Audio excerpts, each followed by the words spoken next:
यही धर्म है मोक्ष पथगामी, मध्यम मार्ग सरल। 5 अनुशीलन हैं इसके, मानव पालन कर। सत्कर्मों की पूंजी बना ले, प्रेम भाव अविरल। कर्मों को अपना धर्म समझ ले, करना किसी से न छल। ऐसे ही महान विचारधारा से जुड़ जाएं। चैनल नंबर 466 यूसीएन बुद्धा पर। यूसीएन बुद्धा पर। तथागत भगवान बुद्ध, उनका सद्धम्म और संघ को त्रिवार अभिवादन। हमारे मुक्तिदाता बोधिसत्व डॉक्टर बाबा साहब अम्बेडकर, इन्हें वंदन करते हुए आज के इस वर्षवास प्रवचन मालिका की ओर हम अग्रसर होते हैं। तो सबसे पहले हम देखेंगे कि भगवान की वाणी ये हमारे लिए, आप सभी के लिए कितनी मंगलकारी है। तो देखिए धम्मपद की एक महत्वपूर्ण गाथा भगवान क्या कहते हैं। आरोग्य परम लाभा, संतुष्टि परम धन, विश्वास परम याति, निब्बानं परम सुखं, निब्बानं परम सुखं। इस गाथा में भगवान कहते हैं कि आरोग्य परम लाभ है। तो हमने आधुनिक काल में सुना है कि हेल्थ इज वेल्थ, लेकिन भगवान सम्यक संबुद्ध ने 2600 साल पहले इस गाथा को कहा था कि हमारे जीवन में हमारा जो आरोग्य है ये सबसे बड़ा लाभ है। उसके आगे भगवान कहते हैं संतुष्टि परम धन, संतुष्ट सैटिस्फैक्शन, जो भी आपको मिला है आपके कर्म से या जो नहीं मिला उसके लिए प्रयत्नरत रहना या प्रयास करना, और जो प्राप्त हुआ है हमारी मेहनत से, परिश्रम से, लगन से, उसके प्रति हमें संतुष्ट रहना है। और आगे भगवान कहते हैं विश्वास परम याति, हमारा जो परम जो मित्र है या कोई रिलेटिव है, हमारा कोई संबंधी है, तो वो हमारा विश्वास।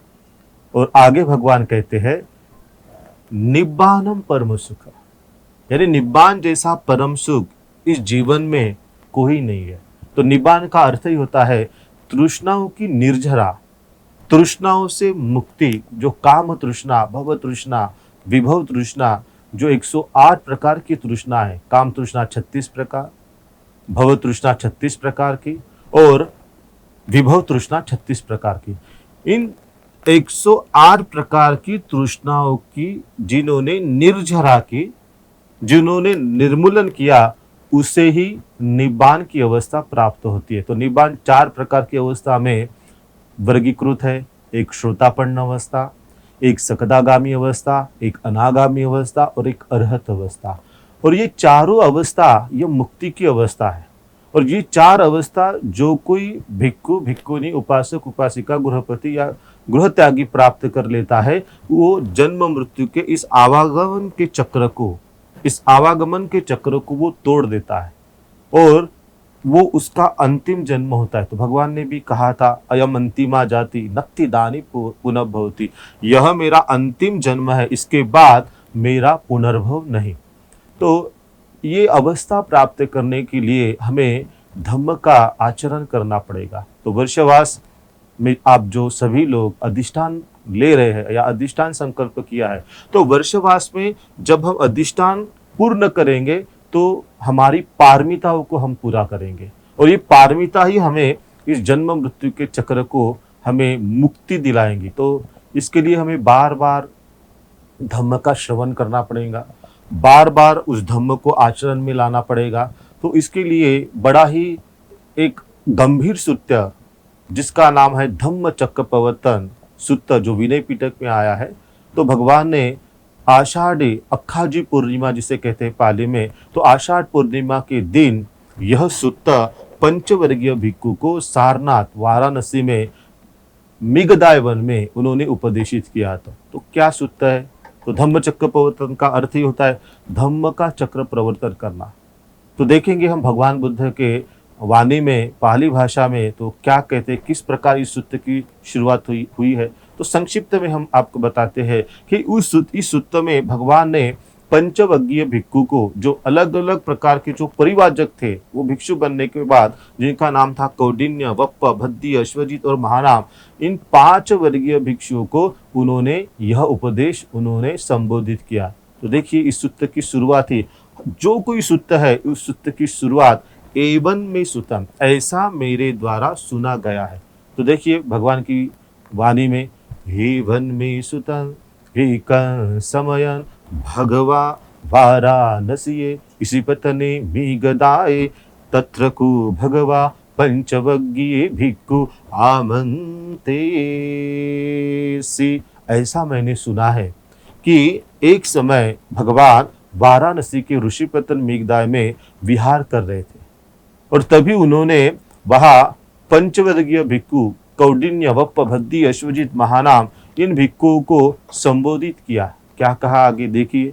तो भगवान कहते हैं द्वे में भिक्खवे पबज्जितेनम न सेवितव्वा। 2 प्रकार के मार्ग है, 2 प्रकार की अंता है। अंता यानी जीवन पद्धति, जीवन मार्ग। जो प्रवज्जित व्यक्ति ने या कोई भी व्यक्ति हो, उन्होंने उसका सेवन नहीं करना चाहिए।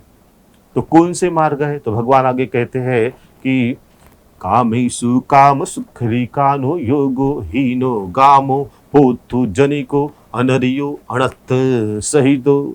तो ये पहला मार्ग बुद्ध ने जीवन मार्ग बताया कि काम सुखों में या काम वासनाओं में लिप्त रहना, खाओ पियो मौज करो। तो ये पहला जो है भौतिक सुखों में लिप्त रहना। तो ये भगवान कहते हैं ये जो मार्ग है हीन है, ग्राम्य है, पृथुजनों के लिए है, अयोग्य है, अनार्यों के लिए है, अनर्थों से युक्त है और काम वासनाओं के काम सुख में लिप्त रहना, ये पहला मार्ग होता है जो दुखमय, अनार्य, अनर्थों से युक्त, आत्म पीड़ा से युक्त होता है, पीड़ा देता है, बार बार हमारी तृष्णाओं को वो विकसित करता है।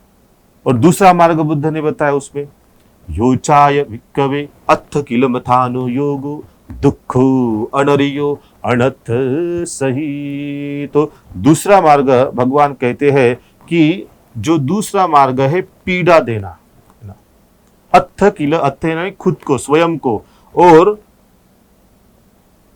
कर्म कांडों में लिप्त रहना या पूजा पाठ में लिप्त रहना, किसी प्रकार के ईश्वरवाद में लिप्त रहना। तो ये जो मार्ग है जो पीड़ा देने वाला है, तो ये भी दूसरा मार्ग है। हम देखते हैं काफी लोग जो कि अलग अलग प्रकार की मान्यताओं को मानते हैं, अलग अलग प्रकार की कर्मकांडों में लिप्त होते हैं। तो भगवान कहते हैं कि ये जो दूसरा मार्ग है वो भी हीन है, ग्राम्य है और पृथुजनों के लिए है, लेमैन के लिए है। तो इसीलिए भगवान कहते हैं कि जीवन में ये 2 प्रकार के जो मार्ग है, इसके व्यतिरिक्त भगवान कहते हैं कि भिक्षुओं इन दोनों में या दोनों जीवन मार्ग में अंतों में जाकर तथागत ने मध्यम मार्ग, जिसे आर्य अष्टांगिक मार्ग कहा है, उसका संशोधन किया है, उसका अनुसंधान किया है, उसकी खोज की है। तो क्या कहते हैं बुद्ध, देखिए आगे, ते भिक्खवे ते भिक्खवे उभौ अंतु अनुपगम मज्जिमा पटिपदा तथागतेन विसंबुद्धा चक्षुकरणी ज्ञानकरणी उपशमाय अभिन्याय संभुदाय निब्बानाय सवंतति। तो भगवान कहते कि भिक्षुओं इन दोनों जीवन मार्ग से अलग या इन दोनों जीवन मार्गों से भिन्न, उनमें न पड़ने वाला, उनमें न जाकर तथागत ने, सम्यक संबुद्ध ने मध्यम मार्ग खोजा है, उसका अनुसंधान किया है, उसकी खोज की है कि जो कैसा है, चक्षु करनी, आग देने वाला है, अज्ञानता से मुक्त करने वाला है, ईश्वरवाद से मुक्त करने वाला है, ज्ञान देने वाला है, आपकी प्रज्ञाओं को विकसित करने वाला है, और उसी के साथ शांति के लिए पूर्ण ज्ञान, बुद्धत्व अवस्था, बोधि की अवस्था आपको प्राप्त करने वाला है और आपको निब्बान की ओर अग्रसर ले जाने वाला है, निब्बान की ओर आपको ले जाने वाला है वह कौन सा मार्ग है? बुद्ध कहते हैं, तो बुद्ध कहते हैं मध्यम मार्ग है कि जो तथागतेनम अभिसंबुद्धा, भगवान बुद्ध ने विशेष बोधि ज्ञान के आधार पर उसका अनुसंधान किया है, उसका शोध किया है। तो देखिए भगवान क्या कहते हैं, अयमेव अरियो अट्ठांगिको मग्गो सेयथिदं सम्मा दिट्ठि सम्मा संकप्प सम्मा वाचा सम्मा कम्मन्तु सम्मा आजीवा सम्मा वायामो सम्मा सति सम्मा समाधि।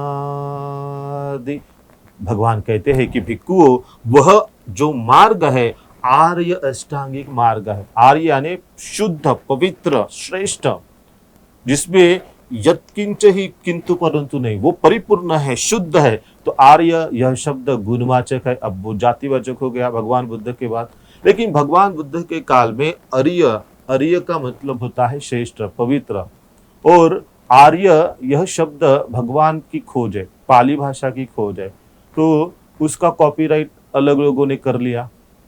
तो भगवान कहते हैं कि आर्य परिपूर्ण, शुद्ध, पवित्र मार्ग है। आर्य अष्टांगिक मार्ग, 8 अंगों से परिपूर्ण होने वाला मार्ग कौन सा है? सेयथिद, इस प्रकार है।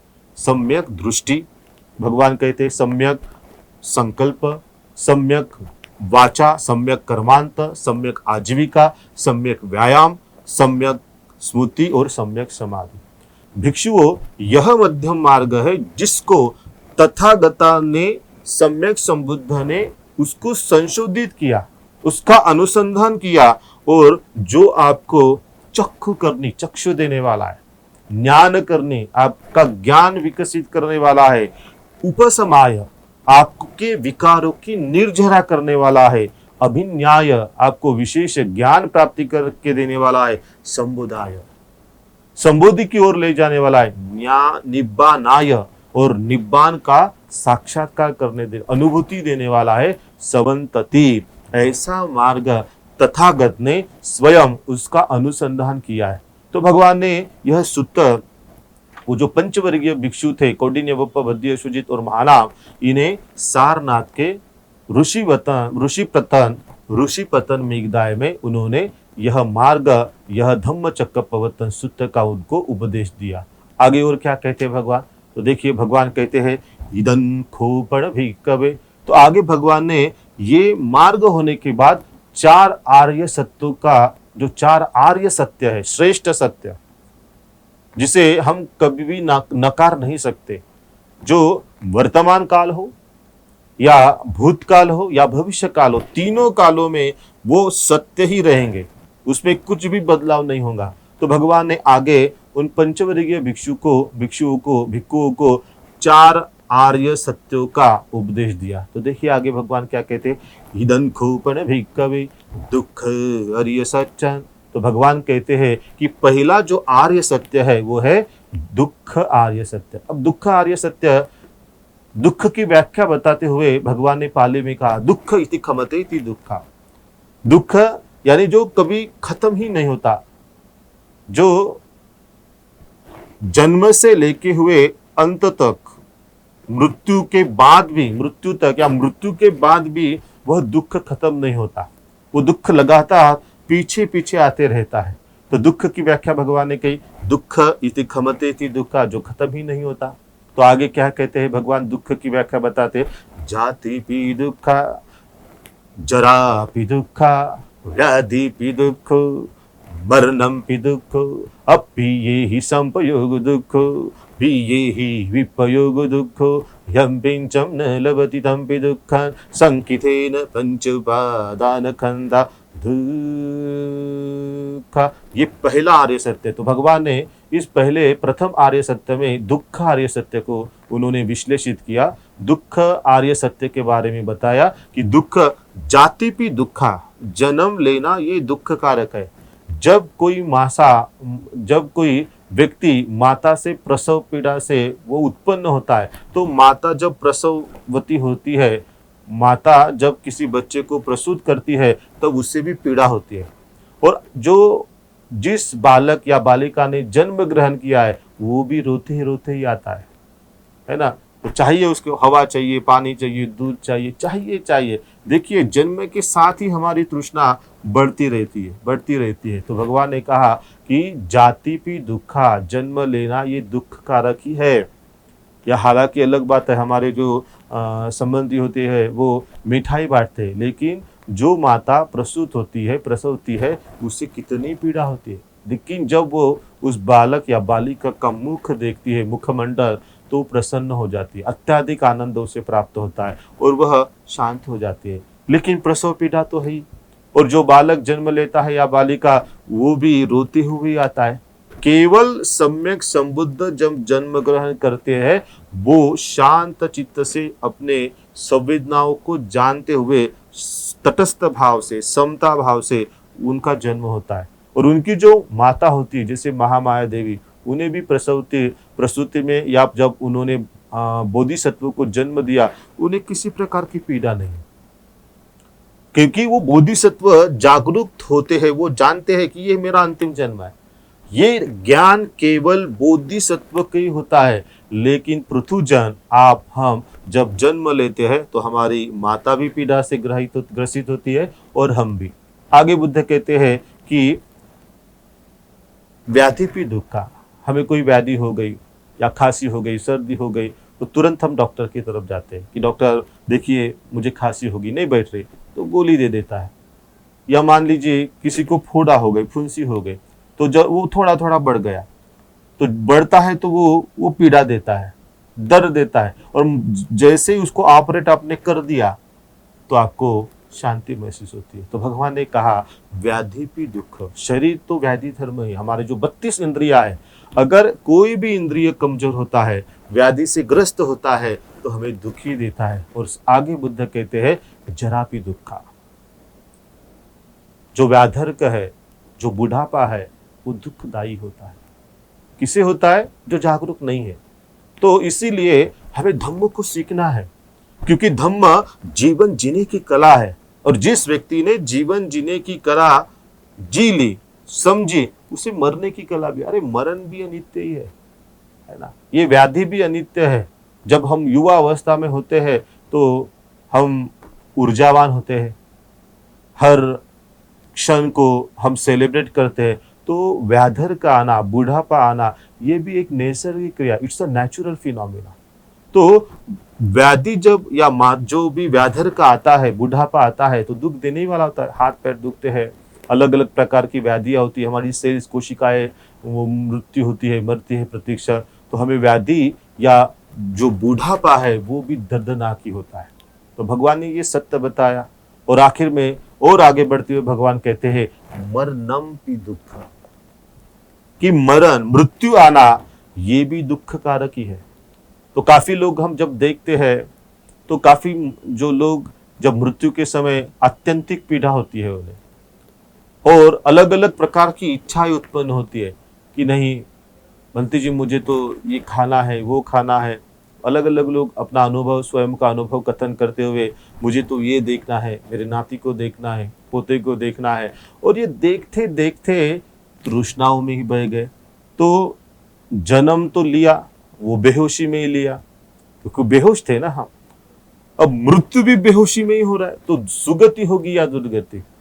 तो एक घटना है, हम आपसे उसे कथन करते हैं कि एक बार कोरोना के समय में हम किसी उपासक के यहाँ गए, और उपासक ने हमें बोला कि भंते, हमारी माता जी है, बड़ी पीड़ित है, अभी मृत्यु का समय समीप आ गया, तो उसके लिए आप कुछ परित्राण पाठ कीजिए।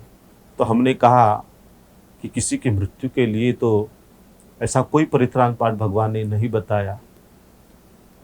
तो हम आशीर्वाद दे सकते हैं, उनके प्रति मंगल कामना करते हैं, उनके प्रति मैत्री भाव कर सकते हैं कि इनका जो मृत्यु है वो सुखकारक हो, जागरूक हो। मृत्यु के लिए भाई कैसा कोई परित्राण होगा? नहीं हो सकता। तो देखिए अलग अलग लोगों की जो धारणाएं हैं, अलग अलग प्रकार की धारणाओं में वो लिप्त होने की वजह से, अज्ञानता की वजह से, अविद्या की वजह से, उसका किसी भी चीज का सदुपयोग करना, वो चीज क्या है, उसकी उस गाथाओं का अर्थ क्या नहीं जानते ना। क्योंकि जागरूक नहीं है। एक दूसरी ओर गए तो एक उपासक कोरोना में चले गए अपनी युवा अवस्था में, तो उनकी पत्नी जी थी वो रोने लगी कि भंते जी देखिए इतने कम उम्र में वो हमें छोड़ के चले गए। तो हमने उनसे पूछा कि उपासिका आप किस बारे में रो रही है? आपके पति के लिए रो रही है या उन्हें जो वेतन मिलता था काम का उसके लिए? वो वही तृष्णाओं में लिप्त थी वो माता, वो भगिनी, कि नहीं इनको तो इतना इतना पेमेंट था, है कि नहीं? तो अलग अलग प्रकार की मृत्यु की जो परिभाषा है ना, तो किस प्रकार लोग वो मृत्यु की परिभाषा अपने अपने मन से वो करते हैं। किसी को दुख होता है, पैसों का दुख होता है, व्यक्ति का दुख नहीं होता है। तो भगवान ने बताया कि मरणम भी दुख, मरण ये दुख देने वाला है किसके लिए? जो अज्ञानी है, अविद्या से ग्रासित है। तो भगवान ने ये सत्य बताया, मरणम भी दुख, जो इस मनुष्य लोक को छोड़ के जाता है उसे आत्यंतिक पीड़ा होती है। उसके परिवार वाले भी रोते ही है ना। जब तक होता है सुख देता है, छोड़ के जाने के बाद केवल क्लेश दुख देता है। आगे कहते हैं प्रिय ही विपयोग, प्रिय व्यक्ति का विलाप होना, प्रिय व्यक्ति छोड़ के जाना, प्रियजन हमें छोड़ के जाने वाला जो प्रियजन होता है, जब हमें प्रियजन कोई छोड़ के जाता है उसका वियोग होता है, वो दुख देने वाला ही होता है। अप्रिय ही संपयोग दुख, या कोई हमारा शत्रु है या टीकाकार है, जब वो आगे देखता है तो किसी को आप पूछ लीजिए, वो कहता है इस व्यक्ति को मैंने देखा तो मेरा माथा ठनक जाता है। क्यों भाई? वो कोई दूसरी दुनिया से आया है क्या? तो हमारे मन में जो ये तृष्णा है, जो मनोविकार है, राग द्वेष मोह, ये प्रतिदिन हम जो बढ़ा रहे हैं उसे हम कम नहीं कर रहे, ध्यान नहीं कर रहे, आनापानसति नहीं कर रहे, विपश्यना साधना नहीं कर रहे, तो हम किसी को शत्रु मान लेते हैं। और वो जब दिखता है तो हमें दुख निर्माण होता है, राग उत्पन्न होता है, द्वेष उत्पन्न होता है, मत्सर उत्पन्न होता है। तो भगवान ने कहा अप्रिय ही संपयोग दुखो, अप्रिय व्यक्ति का संपर्क होना ये भी दुख कारक है। और आगे बुद्ध कहते हैं दुख आर्य सत्य को प्रकाशित करते हुए संकितेन, संक्षिप्त में, पंच उपादान खंडा दुखा, ये जो 5 उपादान स्कंद है, ये हमारे जो 5 उपादान स्कंद है, यह है रूप, ये संपूर्ण काया, वेदना सेंसेशन, रूप वेदना सय्या, रूप वेदना सय्या, संस्कार और विज्ञान। सब सय्या जो होती है वो पहचान, वो मूल्यांकन करती है। विज्ञान जो हलन चलन होता है, वेदना सेंसेशन, रूप वेदना सय्या, संस्कार संस्कार, और उसके बाद होते हैं विज्ञान, रूप वेदना सय्या संस्कार और विज्ञान। विज्ञान है इसलिए हम हलन चलन कर रहे हैं, बात कर रहे हैं, हमारी 32 इंद्रिया जो है वो जागरूक है, जो 32 इंद्रिया है वो अपना कार्य अच्छे से कर रही है। तो इस प्रकार भगवान ने कहा कि ये दुख की परिभाषा उन्होंने पाली भाषा में विश्लेषित की है। और यह पहला आर्य सत्य उन पंचवर्गीय भिक्षुओं को भगवान ने इस वाणी से उन्होंने उनको संबोधित किया, उपदेशित किया। तो दूसरा आर्य सत्य हम आगे देखते हैं क्या कहते भगवान। दूसरा आर्य सत्य बताते हुए भगवान कहते हैं इदं खोपण भिक्खवे दुख समुदयम आर्य सत्य। तो भिक्षुओं इस प्रकार यह दूसरा आर्य सत्य है, दुख समुदय, दुख का समुदय, यह दूसरा आर्य सत्य। तो क्या है? भगवान कहते हैं यायतनहा पूर्णो भविका नंदिराग सहगता तत्र तत्राभिनंदिनी सेयथिदं कामतन्ना भवतन्ना विभवतन्हाति। तो भगवान कहते हैं कि भिक्षुओं यह दुख समुदय दूसरा आर्य सत्य है। तो किससे संबंधित है? यह जो तृष्णा है बार बार जन्म लेती है, नंदी राग सहगता, जहां प्रसन्न होने वाले है, जहां उत्पन्न होती वाले, उपाद वै धम्मिनो, उत्पन्न होती है और नष्ट होती है, उत्पन्न होती है नष्ट होती है। जैसे कि काम तृष्णा, भव तृष्णा और विभव तृष्णा। काम तृष्णा भौतिक सुखों में, सुखों की लालसा, भौतिक सुख प्रति आसक्त रहना, खाओ पियो मजा करो।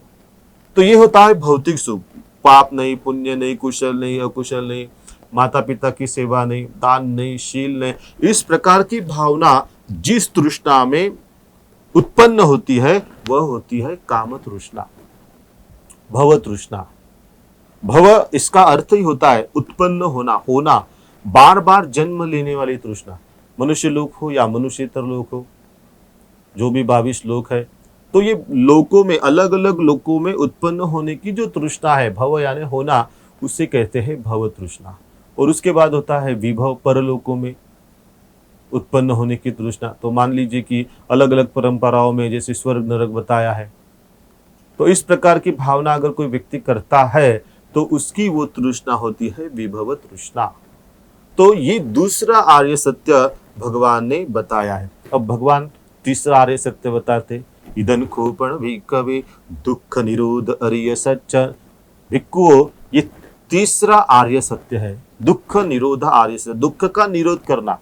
तो भगवान, यह पहले महापुरुष कहिए या बुद्ध कहिए या सम्यक संबुद्ध कहिए, वो थे कि जिन्होंने इस संसार में 4 आर्य सत्य बताया, विश्लेषित किया। दुख तो सभी, उसके बाद भगवान के बाद दुख तो सभी ने बताया कि दुख है, दुख है, दुख का कारण है, लेकिन दुख का निरोध कैसे करें, यह केवल सम्यक संबुद्ध ने बताया। कि दुख जो है, बाबा साहब ने उसमें ऐड किया, डॉक्टर बाबा साहब अम्बेडकर ने। बाबा साहब तो कहते गरीबी भी दुख है, सामाजिक बहिष्कार वो भी दुख है, आपको मूलभूत आपके हक और अधिकारों को वंचित रखना ये भी दुख है। बाबा साहब ने, देखिए बाबा साहब कितना साइंटिफिक उनका अप्रोच था, रैशनल थे वो। तो बाबा साहब तो बोधिसत्व थे ही, वो बोधि की जो सत्व थे उनमें वो जो उपस्थित थे, तो बाबा साहब ने ये भी ऐड कर दिया। बाबा साहब कहते हैं गरीबी भी दुख है, आप गरीबी में जन्म आपको प्राप्त हुआ वो आपका दोष नहीं। बुद्ध ने भी यही कहा, सेम बात कही कि आपको, आप जिस अवस्था में गरीब हो या कोई भी अवस्था हो, दरिद्री अवस्था, अगर वो अवस्था में आप उत्पन्न हुए हैं तो आपके हाथ में नहीं है, इट्स अ नेचुरल फिनोमेना।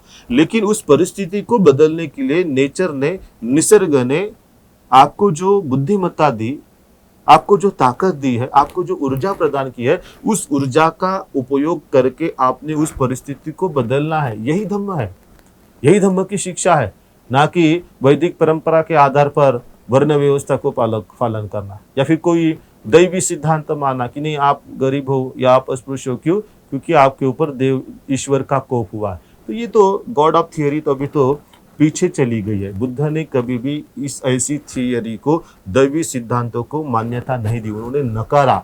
भगवान ने कहा कि ये तो नेचुरल है, लेकिन आप जिस अवस्था में पैदा हुए हो या उत्पन्न हुए हो, उस अवस्था को बदलने के लिए आपको जो प्रज्ञा आई है, आपको जो पराक्रम पारमिता मिली है, उसका उपयोग करते हुए आपने उस परिस्थिति को बदलना है। तो ये होता है दुख निरोध आर्य सत्य, दुख का निर्मूलन करना, निरोध करना। तो भगवान ने आध्यात्मिक तरीके से यहाँ पर बताया। तो क्या कहते हैं भगवान, दुख निरोध आर्य सत्य, तीसरा जो आर्य सत्य, दुख का निरोध करना, दुख की निर्जरा करना। तो कैसे करेंगे, यो तस्सा एव तन्हाय अशेष विराग निरोधो चागो बड़ी निस्सगो बुद्धि अनालयो। भगवान कहते हैं कि भिक्खुओं, ये जो दुख निरोध आर्य सत्य है, जो कि उस तृष्णा से युक्त है, सर्वथा उसका त्याग करना, निरोध करना, निर्मूलन करना, उसकी निर्जरा करना, उसका प्रतिनिसर्ग करना, उससे मुक्ति प्राप्त होना, ना कि उसमें लीन होना। तो जिस प्रकार भगवान कहते कि आप पानी छानते हो, अभी तो अलग अलग प्रकार की यंत्रणा आ गई है, आरओ आ गया है ना, जो मैग्नीशियम, अलग अलग प्रकार की जो भी मिनरल्स है वो कम कर देती है। तो भगवान उसी प्रकार कहते कि जिस प्रकार हम पानी को छानते हैं, उसी प्रकार प्रज्ञा के आधार पर, तो प्रज्ञा 3 प्रकार की होती है, श्रुतमय प्रज्ञा, चिंतनमय प्रज्ञा और भावनामय प्रज्ञा। तो इस प्रज्ञा को कैसे विकसित करें, तो शील समाधि का जब तक हम अभ्यास नहीं करेंगे तब तक हमारी प्रज्ञा वह विकसित नहीं होगी। और जिस व्यक्ति की प्रज्ञा विकसित हुई होंगी, प्रज्ञा का अर्थ भगवान ने, बाबा साहब ने कहा शून्यपना, है ना, हमारा विवेक, बाबा साहब कहते हैं, या भावनामय प्रज्ञा। तो बाबा साहब ने उसकी व्याख्या की, प्रज्ञा यानी विवेक। उस विवेक को आपको जागरूक करना है अपनी प्रज्ञा के आधार पर, ज्ञान के आधार पर। तो बाबा साहब कहते हैं, बुद्ध भी कहते हैं कि अपनी प्रज्ञा को विकसित करो।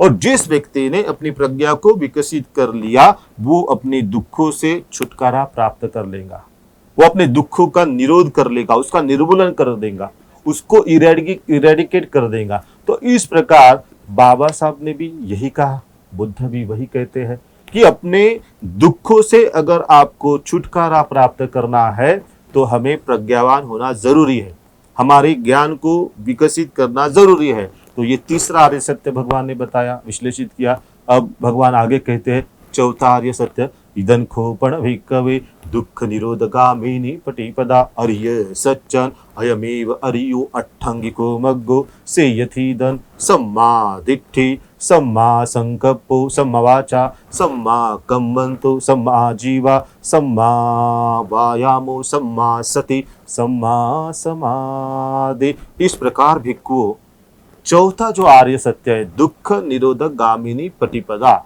यानी दुख का निरोध करने वाला प्रतिपदा युक्त मार्ग, जैसे कि आर्य अष्टांगिक मार्ग। तो ये सबसे बड़ी भगवान की वाणी की श्रेष्ठता है। किस प्रकार भगवान ने दुख को नष्ट करने वाला, दुखों से मुक्ति पा देने वाला जो मार्ग है, मध्य मार्ग, मध्यमा प्रतिपदा तथागतेन अभिसंबुद्धा, जो भगवान ने तथागत ने अपने विशेष बोधि ज्ञान के आधार पर उसका संशोधन किया है, उस मार्ग को अगर हम अपनाते हैं, जीवन में लाते हैं, उस मार्ग का आचरण हम जब करते हैं, तब हम दुखों से मुक्ति पा सकते हैं, दुखों से छुटकारा प्राप्त कर सकते हैं। तो इसलिए भगवान कहते हैं वो जो मार्ग है वो मध्यमा प्रतिपदा, मध्यम प्रतिपदा युक्त मार्ग, जो कि आर्य यानी श्रेष्ठ 8 अंगों से युक्त वाला मार्ग है, जिसे हम आर्य अष्टांगिक मार्ग कहते हैं। तो बाबा साहब ने भी आर्य अष्टांगिक मार्ग को ही निब्बान कहा है। जो कोई भिक्षु हो, भिक्षुनी हो, उपासक हो, उपासिका हो, अगर वह आर्य अष्टांगिक मार्ग का पालन करता है, उसका आचरण करता है, उसका अभ्यास करता है, उसकी भावना करता है, तो वो निब्बान का साक्षात्कार कर सकता है। नि यानी निशेष, वान यानी तृष्णा, सभी प्रकार की तृष्णाओं की निर्जरा करना, निर्मूलन करना और मुक्ति की अवस्था प्राप्त करना, उसे ही निब्बान कहा है। तो भगवान ने इस गाथा में भगवान ने बताया भिक्षुओं को कि दुख का पूर्णतः मूलतः उसका निर्मूलन आपको करना है, निरोध करना है। तो उसी के लिए भगवान कहते हैं कि ये जो मार्ग है आर्य अष्टांगिक मार्ग, इस आर्य अष्टांगिक मार्ग को हमें भली भांति जानना है, जानना ही नहीं, उसका अभ्यास करना है, उसकी भावना करना है, उसकी प्रैक्टिस करना है, और ऐसे अभ्यास में, भावना में परिपूर्ण होकर हमारे दुखों से हमें मुक्ति प्राप्त करना है, दुखों से छुटकारा प्राप्त करना है। तो इस प्रकार भगवान ने दुखार्य सत्य, दुख समुदय आर्य सत्य, दुख निरोध आर्य सत्य और दुख निरोध गामिनी पटिपदा आर्य सत्य, यह 4 आर्य सत्यों का उपदेश पंचवर्गीय भिक्षु को प्रथम था ऋषिपतन मेघदाय वन में दिया था। फिर आगे भगवान कहते हैं इदं दुख आर्य सच्चंति में भिक्खवे पुब्बे अनुसुतेषु धम्मेषु चक्षु उदपादि ज्ञान उदपादि पय्या उदपादि भिज्जा उदपादि आलोक उदपादि। भगवान कहते हैं कि भिक्षुओं, यह जो दुखार्य सत्य है, जब मैंने जाना, तो भगवान बुद्ध सबसे बड़े साइंटिस्ट थे, उन्होंने इस मार्ग को अनुसंधान किया, उसका संशोधन किया। तो भगवान कहते हैं कि जब मैंने इस आर्य सत्य को दुख आर्य सत्य का अनुसंधान किया, संशोधन किया, तब भिक्षुओं मुझे अश्रुत पूर्व धम्मों की चक्षु प्राप्त हुई, यानी मुझे जो भी पूर्व जन्म है उस पूर्व जन्मों का ज्ञान हुआ, उस पूर्व जन्मों की चक्षु आंख उत्पन्न हुई, मुझे ज्ञान उत्पन्न हुआ, उसी के साथ मेरी प्रज्ञा उत्पन्न हुई, मेरी विद्या उत्पन्न हुई और बोधि का आलोक उत्पन्न हुआ। और भगवान कहते हैं यह जो दुखार्य सत्य है वो परिज्ञेय है, हम जान सकते हैं। भिक्षुओं, ये पहले ना सुने गए धर्मों में न आंख उत्पन्न हुआ था, ना चक्षु उत्पन्न हुआ था, ना प्रज्ञा उत्पन्न हुआ था, ना विद्या उत्पन्न हुई थी और ना आलोक उत्पन्न हुआ था। तो भगवान आगे कहते हैं तन खूपनिदम दुख हर्य सच्चन परी ये यंति में भिक्कवे पुब्बे अननुसुतेषु धम्मेषु चक्षुदपादि ज्ञान उदपादि पय्या उदपादि विज्जा उदपादि आलोक उदपादि। तो भगवान कहते हैं जब तक मैंने इस दुख आर्य सत्यों का मैंने साक्षात्कार नहीं किया, दुख आर्य सत्य को नहीं जाना, उसका अभ्यास नहीं किया, तब तक ना मुझे चक्षु उत्पन्न हुआ ज्ञान या बोधि का, ना ज्ञान उत्पन्न हुआ, ना मेरी प्रज्ञा विकसित हुई, ना मुझे विद्या उत्पन्न हुई और ना मुझे बोधि का आलोक प्राप्त हुआ। लेकिन जब मैंने ये दुख आर्य सत्य का अनुसंधान किया तभी मुझे चक्षु उत्पन्न हुआ, ज्ञान उत्पन्न हुआ, मेरी प्रज्ञा विकसित हुई और मुझे आलोको बोधि का प्रकाश मिला। तो ये पहला भगवान ने दुख आर्य सत्य को विश्लेषित किया। फिर से देखिए और आगे क्या कहते हैं भगवान, तन खूपनिदं दुख हर्य सच्चन परियायन्ति में भिक्खवे पुब्बे अननुसुतेषु धम्मेषु चक्षुदपादि ज्ञान उदपादि पय्या उदपादि विज्जा उदपादि आलोको उदपादि। तब भगवान और आगे कहते हैं कि भिक्खुओं ये जो दुख समुदय जो आर्य सत्य है, उस दुख समुदय आर्य सत्य को जब मैंने उसका अनुसंधान किया तो भिक्षुओं मुझे यह महातव्य जो मुझे पूर्व जन्मों का मुझे ज्ञान प्राप्त हुआ और मेरी आंख जो है चक्षु रूपी आंख मुझे प्राप्त हुई, भिक्षुओं मुझे दुख समुदय आर्य सत्य यह प्रहीन लगा कि दुखों का हम समुदयों का उसे प्रहार कर सकते, उसकी निर्जरा कर सकते। और तब जब मैंने उस दुखों का काम तृष्णा भव तृष्णा या विभव तृष्णा उस दुख समुदय का मैंने प्रहार किया, उसकी निर्जरा की, तो मुझे पहले न सुने हुए धर्मों में चक्षु प्राप्त हुआ, ज्ञान प्राप्त हुआ, विद्या प्राप्त हुई, प्रज्ञा प्राप्त हुई और प्रकाश रूपी आलोक प्राप्त हुआ। और आगे भगवान कहते तन खूपनिदं दुख समुदयम अर्य सच्चन पहिंतति बे भिक्खवे पुब्बे अननुसुतेषु धम्मेषु चक्षुदपादि ज्ञान उदपादि पय्या उदपादि विज्जा उदपादि आलोक उदपादि। पहिन यानी नष्ट करना, परिपूर्ण नष्ट करना। तो भगवान फिर से भगवान बार बार क्यों दोहराते हैं? क्योंकि भगवान को पता था कि ये जो पृथुजन है, ये जो बड़े बड़े विकारों के जो जड़े हुए हैं, अंतर मन तक गड़ी हुई है और ये परते परते ऊपर चढ़ी हुई है पहाड़ों जैसी, इन परतों को निकालना ये बड़ा ही मुश्किल कठिन काम है। तो बार बार भगवान वो वाणी को दोहराते हैं और दोहराते हुए वो जो वाणी है हमारे अंतर मन तक जाए, हमारे विकारों की निर्जरा हो, इसलिए बार बार भगवान इस वाणी को दोहराते हुए और बार बार उस वाणी को हैमर करते हैं। तो भगवान की जो वाणी थी वो प्रभावित करने वाली थी, बार बार। तो जैसे जैसे हम बार बार धम्म को सुनेंगे तो हमारी श्रद्धा स्मृति वो विकसित होगी। जैसे जैसे हम धम्म को सुनेंगे तो हमारा श्रद्धा बल, स्मृति बल, वीर्य बल, समाधि बल, प्रज्ञा बल वो विकसित होगा। तो इसलिए बार बार भगवान उस वाणी को दोहराते हैं। तो देखिए आगे क्या कहते हैं भगवान, तन खूपनिदं दुख समुदयम अर्य सच्चन पहिनन्ति में भिक्खवे पुब्बे अननुसुतेषु धम्मेषु चक्षुदपादि उदपादि ज्ञान उदपादि पय्या उदपादि विज्जा उदपादि आलोक उदपादि। तो जब भगवान कहते कि मैंने जब दुख समुदय काम तृष्णा भव तृष्णा और विभव तृष्णाओं को मैंने नष्ट किया और नष्ट करने के बाद मुझे पहले न सुने हुए धर्मों में, जो पहले मैंने कभी धम्मों सुना ही नहीं था, ऐसा धम्म मुझे उस धम्मों में चक्षु प्राप्त हुई, उस धम्म में मुझे ज्ञान प्राप्त हुआ, उस धम्म में मुझे प्रज्ञा प्राप्त हुई, उस धम्म में मुझे विद्या प्राप्त हुई और मुझे आलोक यानी प्रकाश, बोधि का प्रकाश प्राप्त हुआ। तो इस प्रकार भगवान ने दुख समुदय आर्य सत्य को विश्लेषित किया। देखिए आगे तीसरा क्या कहते भगवान, इदं खूपन भिक्कवे दुख निरोध अर्य सच्चंति मे भिक्कवे बुद्धि अननुसुतेषु धम्मेषु चक्षु उदपादि ज्ञान उदपादि पय्या उदपादि विद्या उदपादि आलोक उदपादि।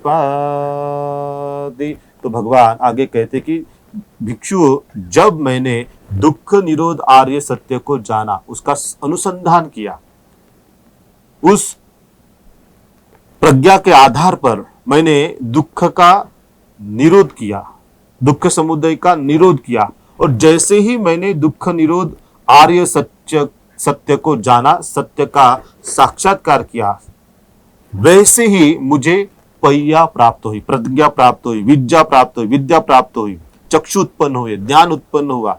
तो भगवान कहते हैं कि जैसे जैसे मैंने आर्य सत्यों का साक्षात्कार किया, मैंने अपने ज्ञान को विकसित किया, उसका अनुसंधान किया।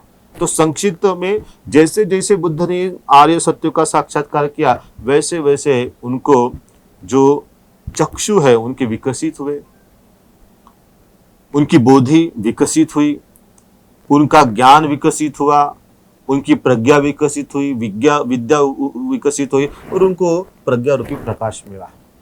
तो भगवान आगे कहते हैं कि जब मैंने इसका साक्षात्कार कर लिया, उसका यानी अनुभूति मैंने प्राप्त कर ली, तब मुझे ये सब ज्ञान प्राप्ति हुई। आगे और कहते हैं भगवान, तन खोपनिदम दुख निरोध अर्य सच्चन सच्ची कत्तंति भिक्खवे बुद्धि अननुसुतेषु धम्मेषु चक्षु उदपादि ज्ञान उदपादि पय्या उदपादि विद्या उदपादि आलोक उदपादि। भगवान कहते हैं उसके बाद दुख निरोधक गामिनी प्रतिपदा मार्ग जो है, आर्य अष्टांगिक मार्ग, मध्यमा पटिपदा मार्ग, ये आर्य अष्टांगिक मार्ग को सम्यक दृष्टि, सम्यक संकल्प, सम्यक वाचा, सम्यक कर्मांत, सम्यक आजीविका, सम्यक व्यायाम, सम्यक स्मृति और सम्यक समाधि, ये आर्य अष्टांगिक मार्ग का जब मैंने फिर से अभ्यास किया, तो मुझे फिर से चक्षु उत्पन्न हुए, धम्म चक्षु, मुझे ज्ञान उत्पन्न हुआ, विद्या उत्पन्न हुई, और बोधि रूपी प्रकाश प्राप्त हुआ। तो इस प्रकार भगवान कहते हैं कि जब तक इन चार आर्य सत्यों को इस प्रकार से त्रिपरिवृत्त 12 प्रकार के या यथार्थ विशुद्ध ज्ञान दर्शन मुझे जब तक नहीं हुआ, तब तक मैंने यह दावा नहीं किया। कौन सा दावा? कि इस लोक में देवों सहित, मार सहित, ब्रह्मा सहित सारे जितने भी 31 लोक है, देव मनुष्य सहित, श्रमण ब्राह्मण सहित प्रजा में अनुत्तर सम्यक संबुद्धि को मैंने जान लिया है, तब तक मैंने वो डिक्लेयर नहीं किया कि मैं सम्यक संबुद्ध हूं, मुझे बुद्धि का ज्ञान प्राप्त हुआ। तो भगवान कहते हैं आगे, इदं दुख निरोध गामिनी पटिपदा अर्य सच्चंति में भिक्खवे पुब्बे अननुसुतेषु धम्मेषु चक्षु उदपादि ज्ञान उदपादि पय्या उदपादि विद्या उदपादि आलोक उदपादि। जब तक मैंने ये चार आर्य सत्य को नहीं जाना, तब तक मैंने परिवर्तन यावन किवंचन में भिक्खवे इमेषु चतुषु अर्य सच्चेषु एवं परिवर्तन द्वादशाकारम। तो आगे भगवान कहते कि जो 12 जो अंग है, 12 जो पटिच्च समुत्पाद का जब तक मैंने साक्षात्कार नहीं किया, तब तक द्वादशाकारम यथा भूत ज्ञान दर्शन, जैसे है वैसा मैंने जान लिया। और जब जाना तब तक न सुविशुद्ध उसी, तब तक मैं शुद्ध नहीं हुआ। नेवतावाय भिक्खवे सदेव के लोके समारके स ब्रह्म के स समन ब्राह्मणिया पजाय सदेव मनुष्याय अनुत्तरम सम्मा संबोधि अभिसंबुद्धो पच्चयासि यतो चक्षु में भिक्खवे इमेषु चतुषु अर्य सच्चेषु एवं त्रिपरिवट्ठम द्वादशाकारम यथाभूत ज्ञान दर्शन सुविशुद्ध अहोसि। तो भगवान इस गाथा में कहते हैं धम्मचक्र प्रवर्तन सूत्र में कि तब मैंने भिक्षुओं दावा किया, कब? जब मैंने चार आर्य सत्य को यथाभूत जान लिया, पटिच्च समुद्पाद 12 अंग 24 अंगों को मैंने जान लिया, तब यानी मेरे सम्यक संबोधि को मैंने जान लिया, तब मैंने दावा किया कि ये देव मनुष्य सहित, श्रमण ब्राह्मण सहित, इस प्रजा में अणुत्तर सम्यक समृद्धि का ज्ञान मुझे, बुद्धि का ज्ञान मुझे प्राप्त हो गया है, और यह मेरा, अब मुझे ज्ञान प्राप्त होने के बाद मेरी विमुक्ति अचल है, और यह मेरा अंतिम जन्म है, फिर अब आवागमन नहीं है। अयम अंतिमा जाति नत्थि दानी पुनः भवति। और तब यह जो उपदेश है भगवान ने उन पंचवर्गीय भिक्षु को उन्होंने विश्लेषित किया, उसका उपदेश दिया, और भगवान कहते हैं आगे, यथाहम भिक्खवे स देवके लोके समारके स ब्रह्मके स समन ब्राह्मण्यापजाय स देव मनुष्याय अनुत्तरम सम्मा संबोधि अभिसंबुद्धो पच्चयासि। तब मैंने जान लिया कि इस लोक में देव सहित, मनुष्य सहित, श्रमण ब्राह्मण सहित, मार सहित, मैंने इस लोक में, सभी लोक में, 31 प्रकार के लोक में मैंने श्रेष्ठ ऐसे सम्यक संबुद्धि अवस्था को मैंने प्राप्त कर लिया। और आगे भगवान कहते हैं, ज्ञानंचन पनमे दर्शनम उदपादि हकुपा मे चेतो विमुक्ति। ये मेरी चेतना की विमुक्ति है। इस प्रकार मैंने जान लिया है, मेरी विमुक्ति जो है वो अचल है, ये मैंने जान लिया है। और आगे भगवान कहते हैं कि ये जानने के बाद भगवान आगे कहते कि अयम अंतिमा जाति नत्थि दानी, ये मेरा अंतिम जन्म है, अब मेरा पुनर्भव नहीं। तो भगवान ने जान लिया कि ये अंतिम जन्म है, अभी मेरा पुनर्भव नहीं होगा। इदम अवोच भगवा अत्मना पंचवज्ञे भिक्खु भगवतो भासितम अभिनंदति। तब जब यह उपदेश वो पंचवर्गीय जो भिक्षु थे, कौंडिन्य, वप, भद्दी, अश्वजित, महानाम, इन्होंने जब जान लिया, तब उन्होंने स्वयं अत्मना, सब अपने ही मन से संतुष्ट होकर उन पंचवर्गीय भिक्षुओं ने भगवान के वचन का अनुमोदन किया, अभिनंदन किया, साधु साधु साधु। तो इस प्रकार आज का यह उपदेश आपने क्रमशः यहाँ पर आपने ग्रहण करके जो पुण्य कर्म अर्जित किया है, इस पुण्य से आप सबका मंगल हो, आप सबका कल्याण हो, आप सबकी स्वस्थ मुक्ति हो। दुखी यारे दुख मुक्त हो, भय त्यागे भय भीत, वैर छोड़ कर लोग सब करे परस्पर प्रीत। मेरे अर्जित पुण्य में भाग सभी का हो, मेरे सुख में शांति में लाभ सभी का हो, सबका मंगल हो,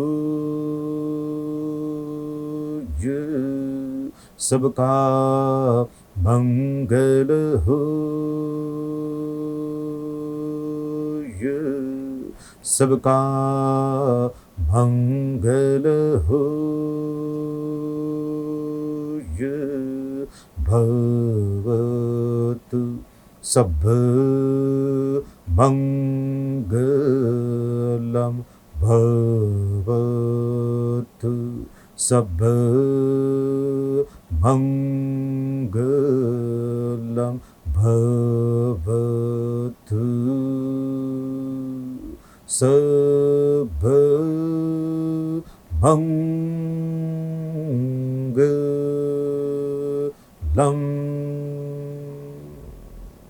साधु साधु साधु।